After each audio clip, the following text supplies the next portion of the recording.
Welcome back to the Missionary Position podcast. We're on season 2, episode 7, and we have a very exciting guest for you today. All the way from Scotland, a lovely friend of ours, Abbie Mockery.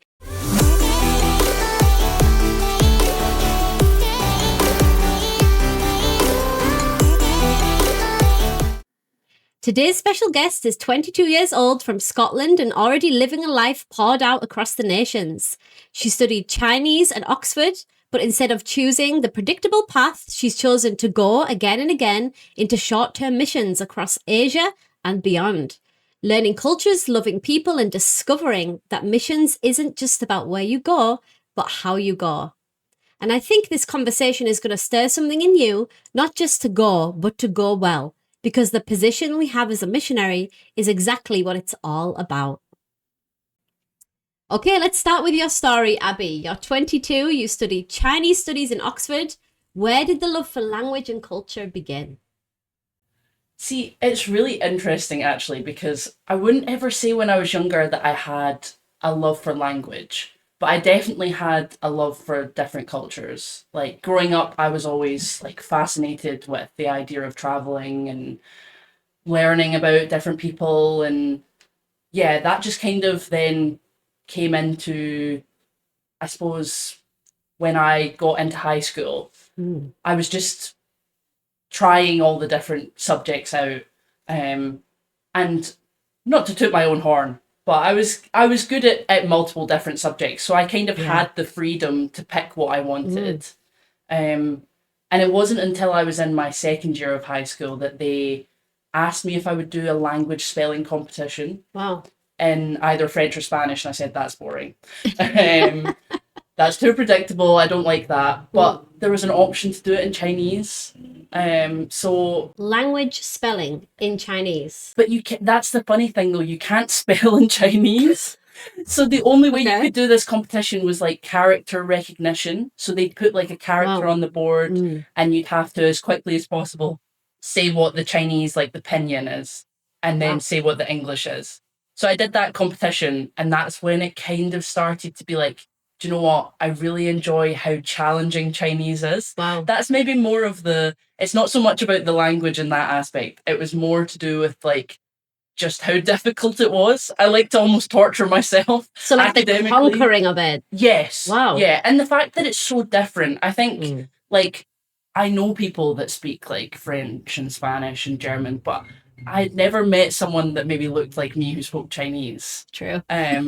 Or at least spoke it well. Yeah, that's right. So I think the kind of the newness and the difference that it had to our language just always like spoke out to me. Wow. But even like before that, I'd been interested in like Japanese language as a kid because my cousins are like so into gaming and everything. So I've been exposed to things from a really young age.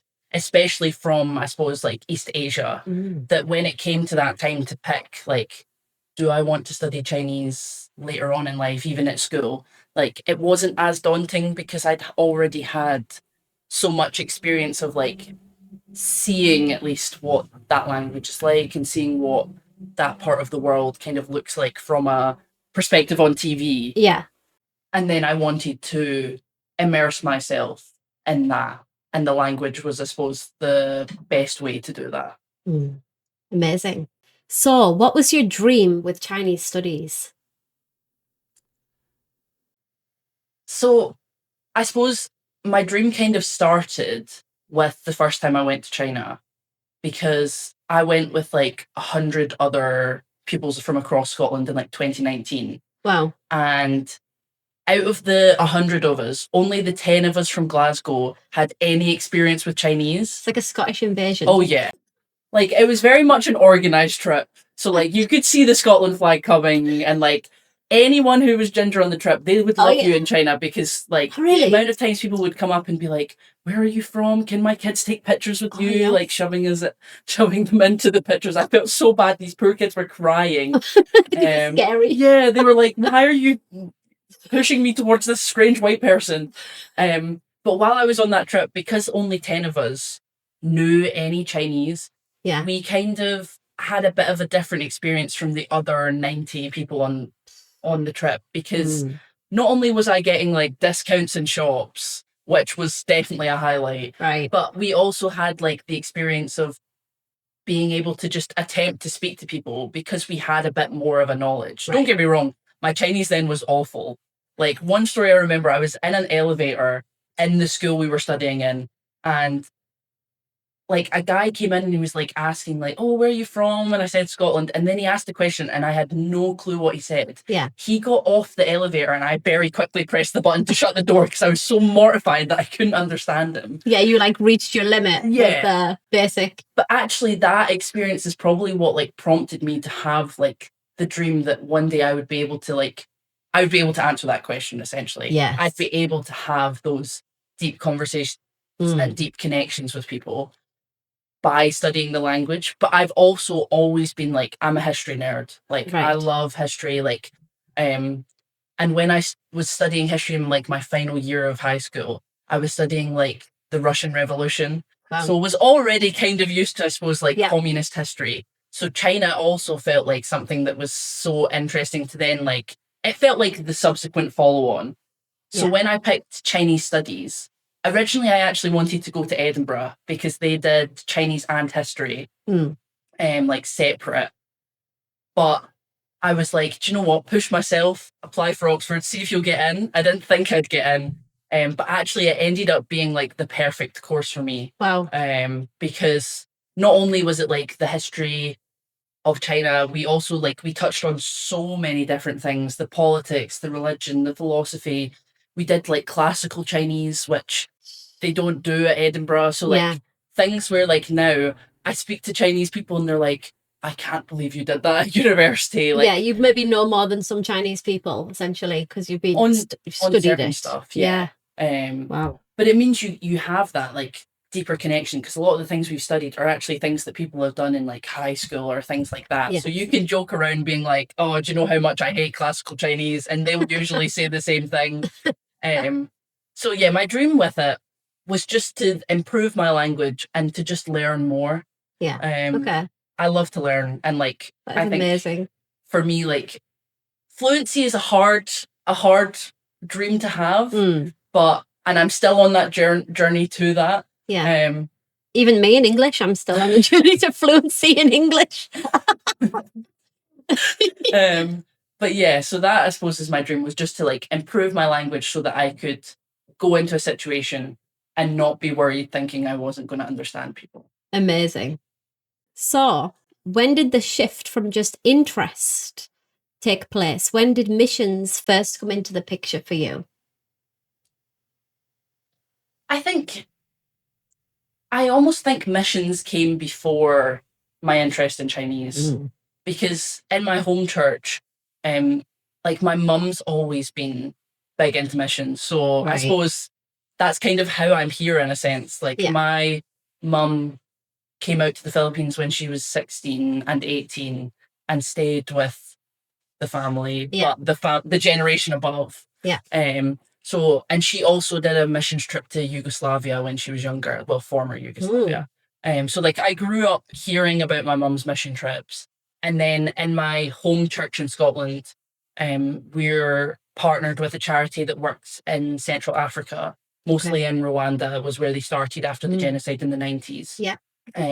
So I've kind of grown up hearing other people going on missions, fundraising for other people going on missions. Beautiful. Like even like raising money for like goats or bees or like things like that, where there was almost just like an expectation in my heart that one day it would be me that we were fundraising to go. It's like part of your DNA. Yeah. I remember when the Doulos Hope team came here and I interviewed all of them, and the majority of them, it was their parents. It was like part of their family, the way they did things. They knew about missions from their parents being missionaries. So I started to realize, I think it's kind of a DNA thing. It's like something that's passed down that becomes normal in your family.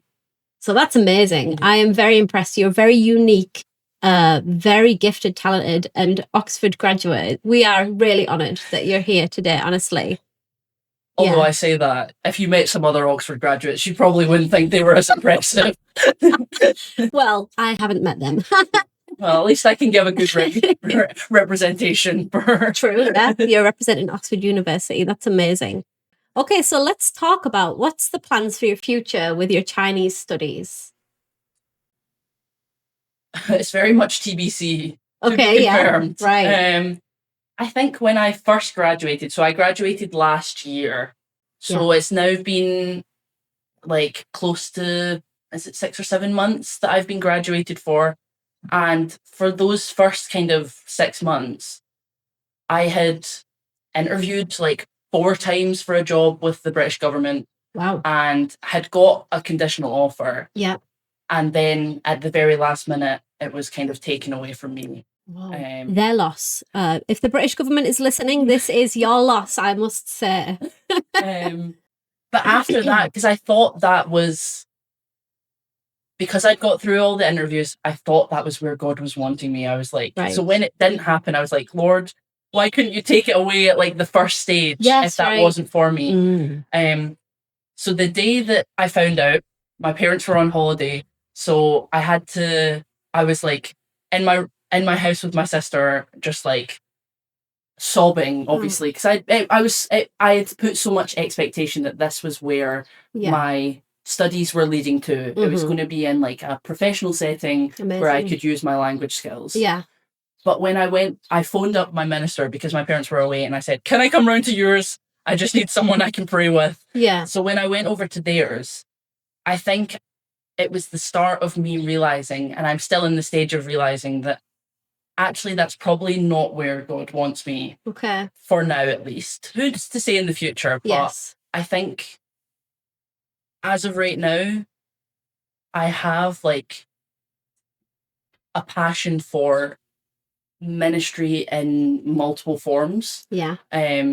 How my Chinese fits into that, I'm not yet sure. But I think I'm kind of waiting for the next door to be opened. Like, I don't think the door's been ready yet. And I think that's maybe why I had to wait the 6 months thinking it was going to be this other door. Right. But it could potentially be that I'm meant to stay in Scotland, and who knows? I mean, in Glasgow, I'm very lucky. Glasgow University has so many Chinese students. There's so many people I can talk to in Chinese if I really like needed the practice and wasn't in the country.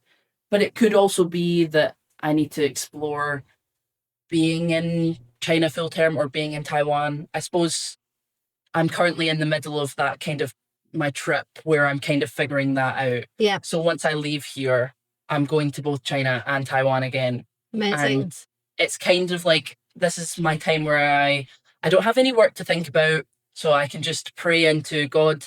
Is this where you want me? Yeah. Or do you want me at home? How do you want me to use my skills? Like, I'm very much in a stage of just waiting on the Lord, but also like excited to see how he wants to use my giftings and how he's going to grow me in that. Yeah. But I definitely think there will probably be a time in the future where I will potentially be in either China or Taiwan. Yeah. For a longer period of time. Amazing. So exciting. And I just read in the news that they're planning to make it that from where we live here in the Philippines, it'll just be a day's travel to China. So we could, do a day hopper trip and exactly. Go shopping. Everyone come visit. Come visit. Imagine. I mean, I don't know how open China or wherever will be to that, but we can just imagine. Well, I mean, they've just brought in the 30-day visa free for British passports, so who knows if that continues for years to come. That's only till the end of this year, but if that continues, and I pray to God that it does, it would make it so much easier for people to come. That would be amazing. Yeah.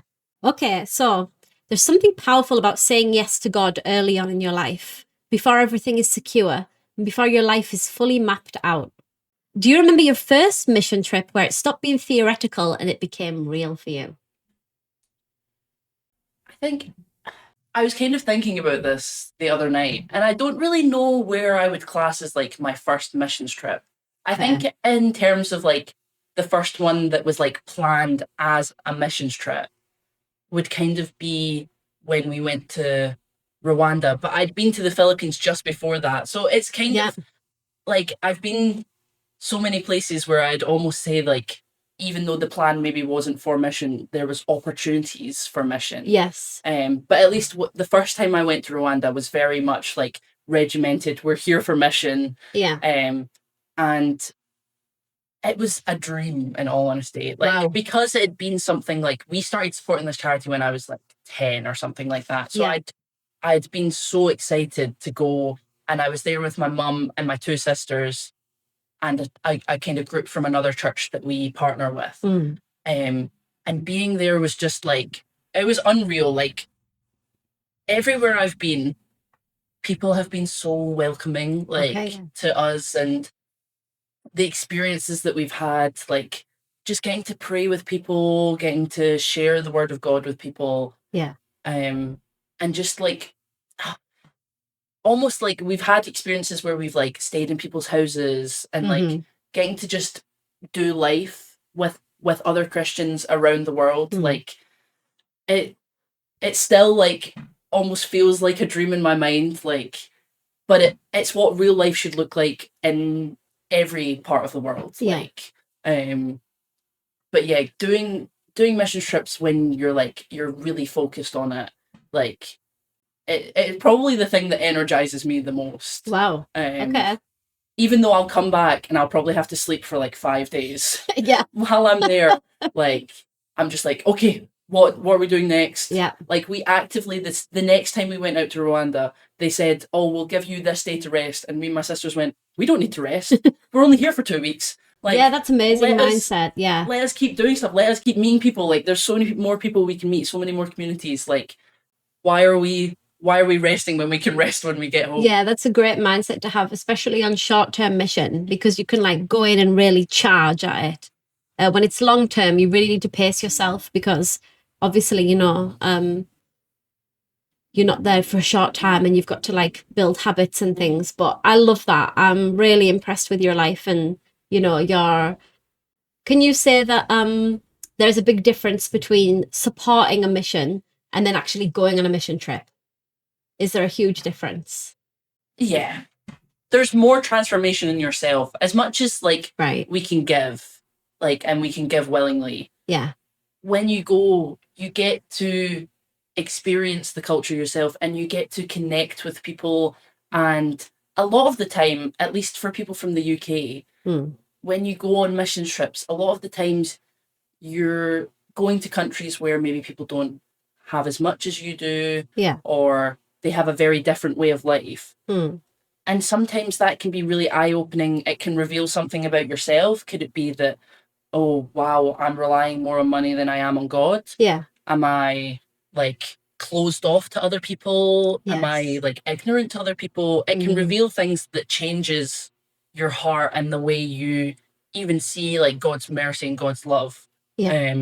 Like, there are times where we've went and people have told us stories of how they've like fasted for 4 days, but really the fastest came out of the fact that they didn't have food to eat. Yeah.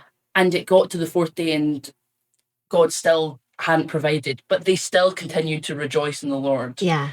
And I think in the UK we lack that a lot, because it feels like we have everything. So we don't give thanks for the things that we have. Right. Whereas there are people who have nothing, and yet they rely solely on God, and they know that He is good and His provisions will come in His time. Yes. So getting to experience that yourself is a lot different from hearing it from other people. Yeah. You can hear and you can think that you take it in, but when you actually experience it, it hits a lot deeper. Yeah, changes your life. Yeah. So you've heard it here that going on a mission trip is essential if you really want to experience missions. Okay, let's go for our next question. At 22, most people are choosing stability, but you've chosen to keep going, keep serving, and stepping into the unknown. Why here, and why missions?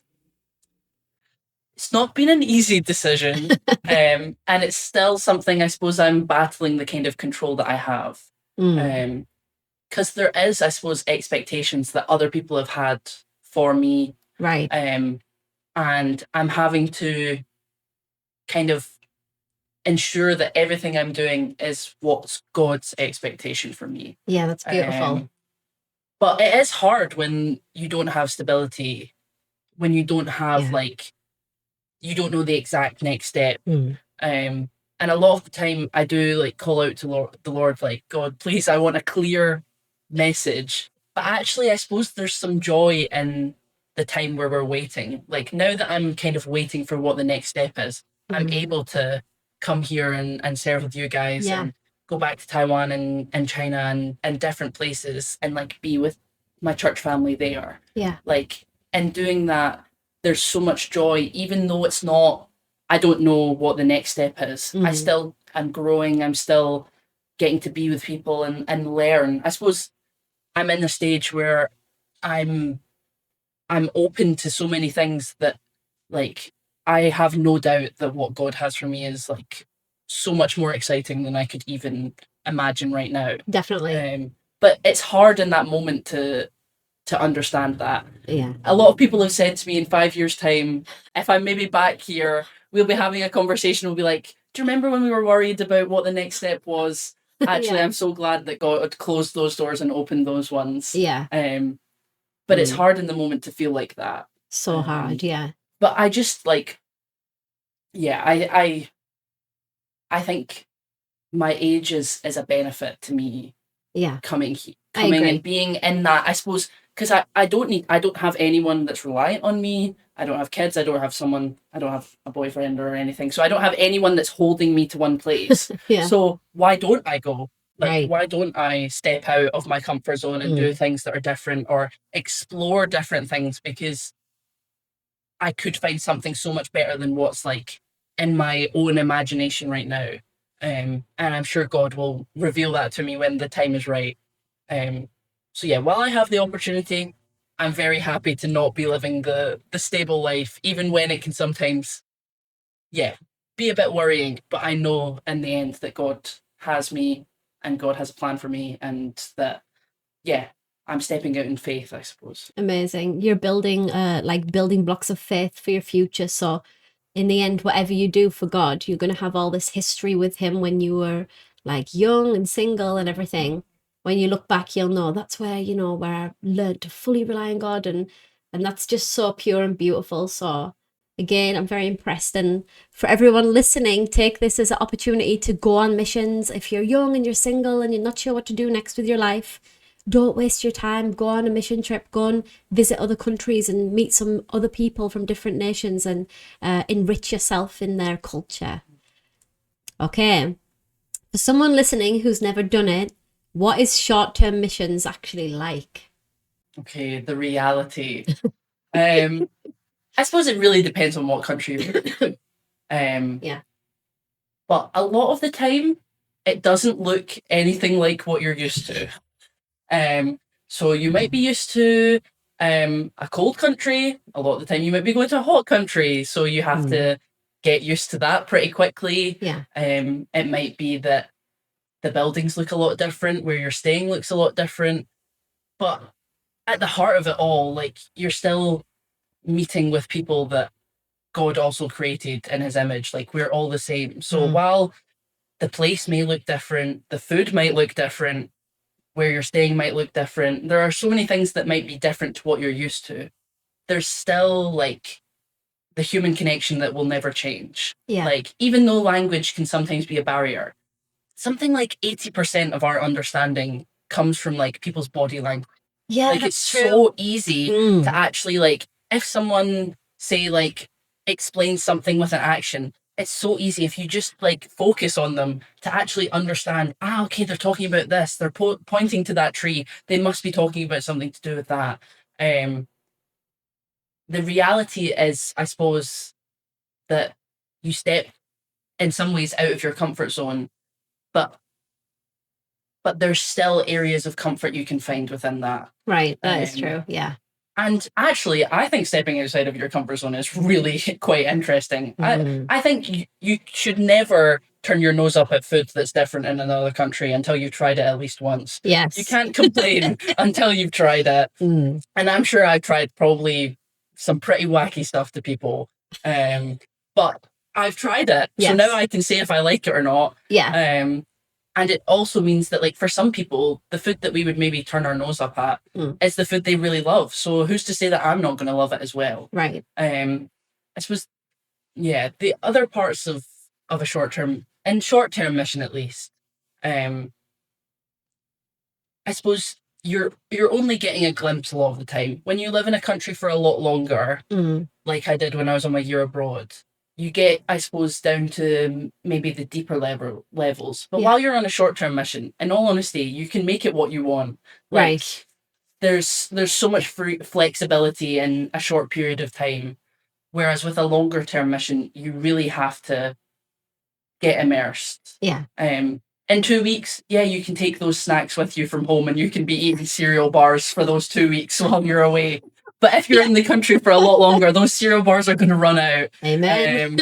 So you're going to have to, yeah, really step in and understand the people. And I suppose you can build greater connections in a longer term Yeah. stay than you can in a shorter term stay. But yeah, I think just the reality is what how much you put in a short term mission. If you're like fully there and you're ready to connect with people and you're ready to share, then you can get so much out of that. Yeah. But it's really how much you put in is how you're going to get. If your expectations are really low, Yeah.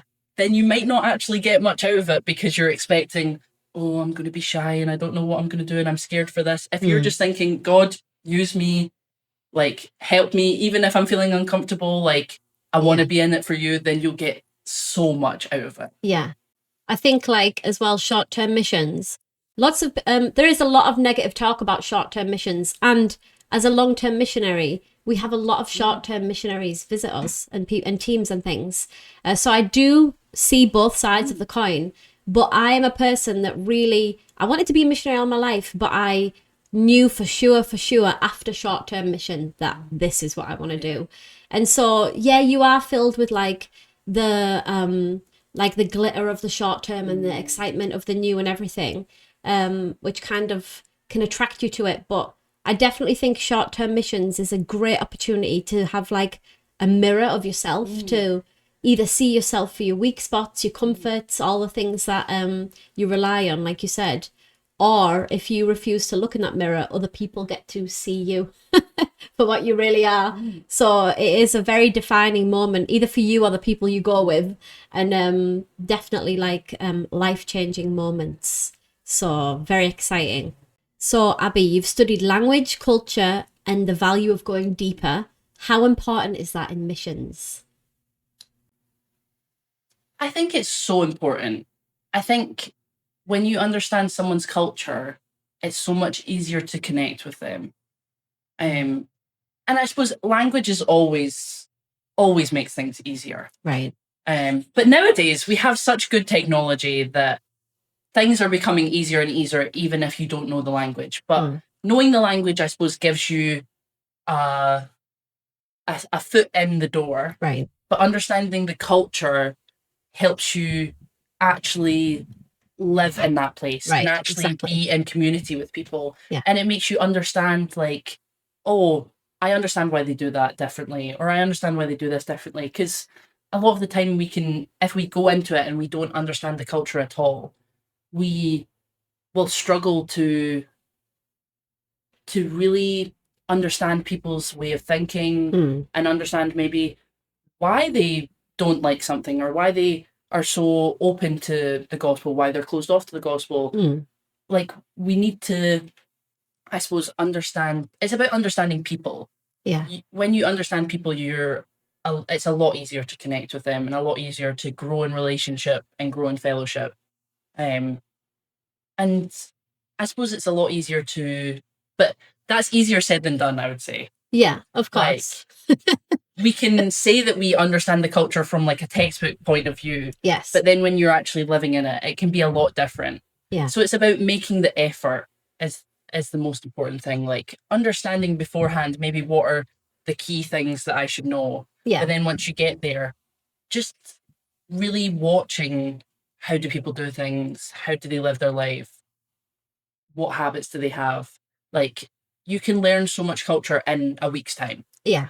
Just from staying with people and living with people, that textbooks might never give you. But it's so important to, I think, like when we even think of like in the Bible, like there's lots of times where Paul will like speak into a situation in an area because he understands what's going on there. Yeah, that's right. And like we have to, I suppose, do that as well. Like we can't just go in with what works in our home country, what we know in our home country, because that's not going to work for everyone. Exactly. Like me, like even things like me coming in and shaking someone's hand might not be the done thing in a lot of countries. Yeah. They might want to kiss you on the cheek, or they might Yeah. want to do something else. Like understanding that and like adapting to that so that someone feels comfortable Yeah. is so important because yeah, at the end of the day, like we're the ones that are like coming into new cultures. Like it's not their position to try and understand us. Yeah. It's our position to try and understand like their way of life and to, yeah, I suppose adapt to it and help people feel like we're not an alien to them, that we're Yeah. one with them. Yeah. Perfect. Yeah, it's true. The humility of like saying, why do you do this and what does this mean? And it's definitely the key, the humility of being willing to learn and saying you don't know instead of just assuming and thinking, well, that's wrong or whatever. And it's just a great character builder to being able to adapt to a different culture. So wonderful. Okay, Abby, you've been on multiple mission trips now with different teams, different people, and sometimes not everyone comes with the same heart. What has it been like seeing that? It's been heartbreaking, in all honesty. I've been with teams that have, been there for the first time and maybe not been as serious about it, or have maybe not taken the time to really get stuck in and understand people and even just listen to what we're doing and like who we're meeting with, or taking time out to rest when, like I said earlier, like we were always like, we don't want to rest. We are only here for a certain amount of time. We need to get stuck in. It's been heartbreaking.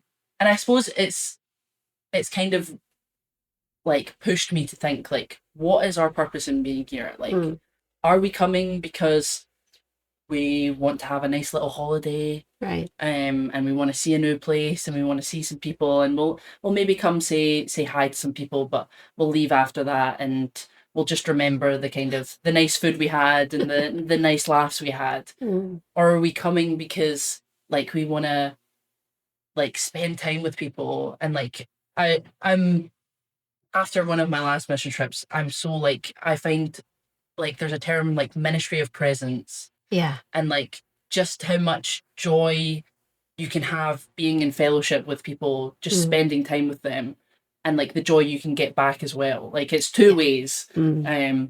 Like if someone else doesn't appreciate that, it can be really disheartening. Yes. But I suppose it just pushes us to, I suppose when we tell people like or ask people, do you want to go on a mission? We need to be so clear on like, what is your intention behind coming? Yeah. Like if you're going, are you going because you want to serve and you're excited to see what God is going to do in and through you? Or are you going because, oh, I've really wanted to go to that country, or I want to see like the animals in that country, or I want to see, I want to try this food, or like, are you going for experiences that aren't necessarily linked to like experiences with people and with God? Because when you do that, it's a very different trip. It is, yeah. And it makes it hard for the other people on the team. Yeah, because you all want, you like, as a team, like we want to be that one body in Christ. We want to all be using different giftings that we have and come together and really be like pushing the trip forward. Yeah. But sometimes if you have like basically a broken leg, it's going to make you like slower in what you're doing. It's going to stop you from being able to do certain things. Like you're going to be thinking, oh, we can't do that because they're not feeling well today, or we can't do this. That's never, I think there should be a personal conviction that you never want to be that in the team. You never want to be the person that's holding people back. You want to be the person that people are thinking, wow, they've been like up since really early. They've been ready to go. They've been helping. They've been getting stuck in. They've been connecting with people. Like you'd so much rather that at the end of the trip, people come back and say, wow, I was so like blessed to see the way that God is moving in you, Yeah. rather than people coming back and saying, "Do you know what? I don't know if missions is for you. I think maybe next time you should consider it a bit more." I think it's hard though, because I've been on trips with people who are younger than me Yeah. and people who are older than me. And I suppose I've seen it. I've seen there's been different viewpoints across all of it, and a lot of the time that can bring real like depth to the trip. It can bring real encouragement, but sometimes, yeah, there's certain personalities or certain people who don't have the right intentions when they go, and it can really change the trip. Yeah. And yeah, make you think when you come back, what should we do differently next time? Yeah. That it avoids that. So yeah, I would just really encourage, if anyone's considering it, like, what are your intentions in going? And like, what can you bring to the team? Like, I think not everyone is called to go. Like, some people are called to serve in the community you grew up in. Yeah. And there's so much joy in that, and God definitely wants people there. There's no doubt about that. But like, if your gifting is that you could bring something to a missions trip, then absolutely you should go. Yeah. But it's something you really need to consider. And especially, I think one of the biggest signs is when you're at home, are you still supporting the people that you've went on the missions trip to see? Like, are you still getting stuck in? Are you, Yeah. if we had a fundraising meeting and hardly anyone turned up. Oh, wow. From the trip we'd just been on. Like, I understand people get busy, but like, is your heart in it? Yeah, that shows the heart. Yeah, definitely. Are you still like willing to, when you come, are you just there for the time you're there? Or when you come back, are you still thinking, no, God, like, I have a heart for these people. I want to see, like, I want to help them in whatever needs they have, or whatever they're wanting. If they need things sent out, how can we do that? Like, yeah, there's definitely ways that you can still be supporting mission from home, that can kind of point to how you would be on a mission if you were there. If your heart's in it at home, your heart will be in it there. Yeah. If your heart's not in it at home, your heart's not going to be in it while you're there. That's right. Exactly. So you've heard it here first. Now you know if you should go or not. But definitely it's all about the motive. And this is what this podcast is about being in the position of a missionary, what that means. It's like, it's not for everyone. And you have to always be assessing, like, is my heart in the right place? Is my mind in the right place? How could I be humbled today? How can I serve today? How can I put someone above me today? So yeah, very hard, but very necessary. So there's someone listening right now who feels stirred, but also unsure. Maybe they're thinking, I'm too young, I don't have enough to offer. What if I get it wrong? What would you say to them? I think you're putting yourself down too much. God uses the most random people. Yeah. Like, me. We've seen it. I wouldn't even put Ruth in that category. But I mean, we see it in the Bible, like the people that were not of high status, or were not exactly the intellectuals, or were not, like, that's the people that God uses for his redemption story. Like, and that's exactly like what he's still doing today. Like, we're not perfect. It's not like one person there's not like a MBTI that's like perfect for mission. Like, there's not a personality type that suits mission the most. Like, there is so much we can give even in the little things. And being young is no excuse. It's no excuse at all. There's no junior Holy Spirit. Right. Like, we all have the same God with us at any age. And there are people that are older who are less mature than young people. I mean, young people nowadays, our generation, Gen Z and younger, like, are on fire for God, and it's such a joy to see. So go and spread the word. Like, if you're on fire, it doesn't mean that you have to be thinking, oh, I need to wait till I'm 30. I need to wait till this. Yeah. There's no time like now. Yes. Like, if you don't do it now, like, when are you going to do it? Like I said earlier, like, for me, if I'm settled down and stuff, I might not have the opportunity to do this. Why don't I go now? Yeah. And I think if you don't think you can bring enough, there's little things. Like, I've been so encouraged while I've been here in the Philippines that there's members of the church family who even just, their one role could sometimes be just moving things around, Mm. and they won't grumble in that, and they do it with like a servant heart because yeah, they're excited to still be here and to make an effort and just yeah, move those boxes and Yeah. carry those things for people. And that's a gift in itself, and we can all do that. Yeah. That's not something that you need a certain IQ for, or you Mm. need a certain skill for. We can all be moving things, we can all be getting stuck in. There are different ways that God can use us, so don't limit what God has for you. Like, don't be thinking, oh, I'm not this, I'm not that. Like, God can still give you that. Like, we can ask for wisdom, He can give us wisdom. We can ask for like Him to show us what is our position in this team, what can I bring? Mm. And He definitely has something that you bring. It could be with kids, it could be like you're actually more suited to chatting with older members of communities, or Mm. even just that you're there because you've got a gifting with music and you can bring Yeah. that. Like, there's so many things. Like, or maybe you're good with tech, you can go and help with the tech. Like, anything you can be good at can be used on the mission field. Like, Yes. there's no limit to it. Like, we have like members of our team who are like in real life they're electricians. Of course that can be used in things. But even if you're an office worker, like the other day, like I went and helped name some pigs and then put it up on a spreadsheet. Someone with experience in that would have taken half the time it took me to make that spreadsheet of all the pigs' names and the photos.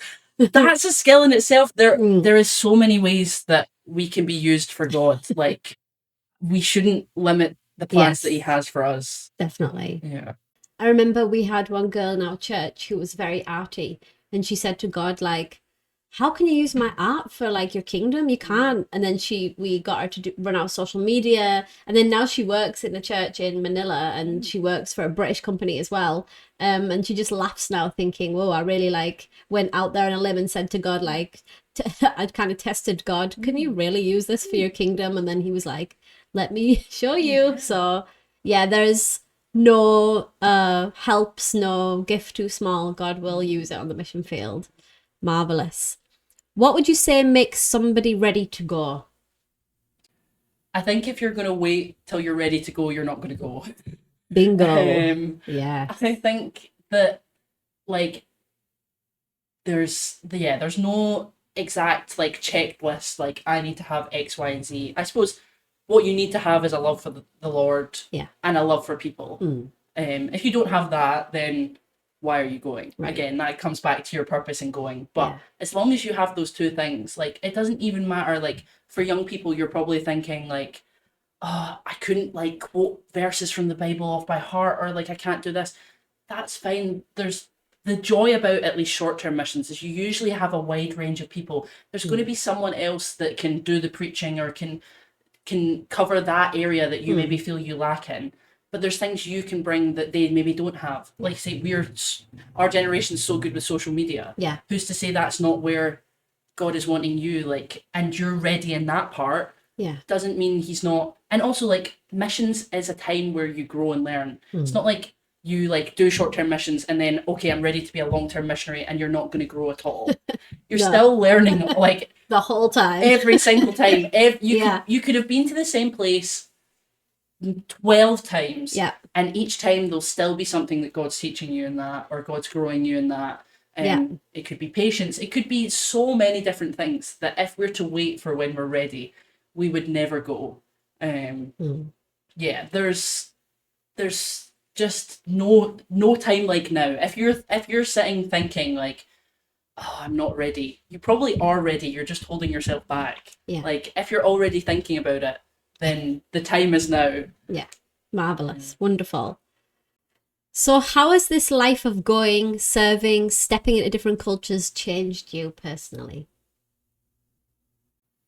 It's definitely like grown my faith exponentially. Like I suppose the thing that comes to mind is when I lived in Taiwan for like 10 months. In that time, like you don't have your home comfort, so you need to really rely on God. Like for everything. You may have people that feel like family while you're there, but it takes time to get to that. Yes. For the first couple of months, like or even like the first couple of days when you arrive on a short-term mission, like it's so new, it's so different, like you have to rely on God. And I suppose, yeah, it brings like, it can also bring like just a revival in your heart for like seeing God move. Yeah. Because a lot of the time, at least in the UK, our faith has become very mellow and very like ground level and very much like we'll turn up at church and like we'll be fine. But actually, you'll see things where God is moving like so powerfully. God is doing miracles across the world. And if you get to witness that, it can really make you think like, why are we not seeing God move in that way in our country? Why is our faith not as strong as that? Like it's changed me in the sense of it's fired me up even more. Like I would like to say that I've always like been on fire for God, but there's a different level of fire that comes from seeing like other people on fire for God all across the world. And I suppose it's changed me because I've been able to like adapt, and I've got used to new cultures, and I've realized, do you know what? Like I actually really enjoy and I'm quite comfortable stepping into new cultures. And that's not going to be the same for everyone. It might be there's one culture that you really are in, like you have a heart for and you're really comfortable with. It could be there's so many different cultures, and it could just be that you're not comfortable in another culture, but you're going to go there and you're going to experience the Lord there, and then you'll come back and you'll feel that fire again. I think it's also helped me have patience and helped me to sometimes take a step back and like look at things from a bigger picture. Right. And that can be really good for understanding and learning. And I don't think there's anything that God hasn't grown. Like all of the kind of fruit of the spirit has all been grown while I've been out in the world experiencing things, because you have to have faithfulness and self-control. And when you're not in your comfort zone, it can make it very easy to go into bad habits. Right. So it's the time where you realize, okay, God, these are the weaknesses I have. Help me grow in these now so that I can go back changed, or I can help other people in that. There's I don't think there's anything that hasn't been improved in my life, or hasn't like parts of my weaknesses that haven't like grown as a result of me being out in different countries on mission, serving in different ways. Amazing. So marvelous. So do you think you'd be the same person if you hadn't have gone on these mission trips? No. I would not be the same person at all. It's interesting to think about what type of person I'd be. I think I wouldn't be as confident. Okay. I think like I've had lots of people in my home church come up to me and be like, "How have you learned your confidence?" But I think it's because I've been like forced out of my comfort zone. Yeah. It's not so much that I've learned, it's that I've had to learn. Yeah. I wouldn't be as confident. I wouldn't be maybe as open to things as I would have been if I was just at home. I think for everyone, like any moving away from home, whether that be just for university or for a trip or for a longer period of time, like it changes us. Like we have different experiences. When you have experiences, you grow, you mature. Yeah, I wouldn't be as mature as I maybe am now if I hadn't been on trips. Yeah. And I wouldn't have as many amazing friends as well. Oh, yeah. Like I have like what feels like family dotted across the world now that I know, like if I needed something, I could phone them up and they'd be there. Like amazing. And like that's true, like brothers and sisters in Christ that I know I could rely on. Like there's so many things I wouldn't have. I wouldn't have half as much tat in my room if I didn't go on these trips as well. I have so many souvenirs. So many souvenirs. That's beautiful. But they were like my prized possessions as well. Like things that, like even things like little teddies that people have given me and things like, just when you like have had experiences with people and you have stuff that you can take home with you is such a blessing. Like, not just in your heart, but like in the physical, like so blessed. And yeah, I don't think I'd be as mature, as confident, as joyful as I am if I hadn't said yes. Amazing. Wonderful. So can you finish the sentence for us? Short-term missions matter because... Short-term missions matter because God works in any amount of time. When we say yes to a short-term mission, it can lead to a long-term change. Wonderful. Beautiful. Thank you so much. So, like you've heard today, missions is not about being perfect. It's about being willing to go, willing to learn, willing to love people beyond your comfort zone. And maybe the question isn't, am I ready? Maybe it's, am I willing to say yes? And that's the challenge and the position of a heart of serving in the missionary position. Abbie, thank you so much for sharing your heart with us today and letting us see into your life. And we hope that you will come back for a longer time very soon. But even whatever is the plan of God for your life, we're so excited and we are so honored that you came to visit us again. Not many people come back for a second time. So we were so blessed, and I know my kids are going to miss you when you go, but we will be praying for you and we love you so much. And like I've said before, you're welcome anytime to come and stay with us. No, thank you. Like, I honestly love being here, like, so much. And I love, just that you'll let me do whatever. Like, I love just getting stuck in. So yeah, I'm sure I will be back. Oh, bless you. Yeah, hopefully for a longer time. Thank you so much, and we'll see you next time on the Missionary Position Podcast.